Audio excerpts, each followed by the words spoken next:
très souvent, on m'appelait pour raconter des histoires aux enfants. Et j'avais une particularité, c'est que j'inventais des histoires au fur et à mesure.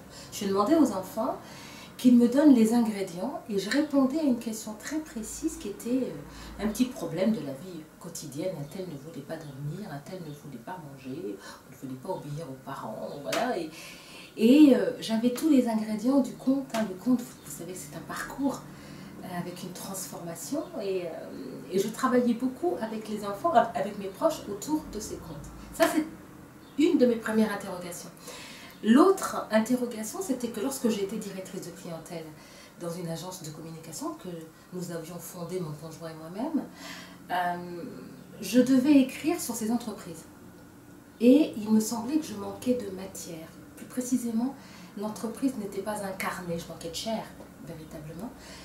Et il m'a semblé vraiment opportun à ce moment-là d'utiliser ce fameux portrait chinois pour pouvoir comprendre qui était l'entreprise, quelle était sa personnalité.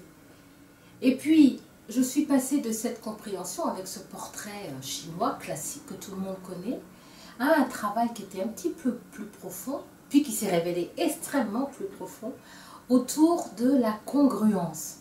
La congruence, on dirait un gros mot, hein, mais ce n'est pas du tout un gros mot. On le connaît sous sa forme négative, qui est l'incongruité.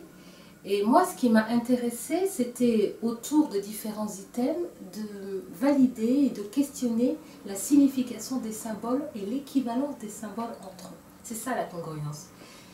Et donc, je me suis mise à me questionner et à questionner tous ces symboles en étudiant la mythologie, les grandes mythologies, l'anthropologie, la sociologie des organisations.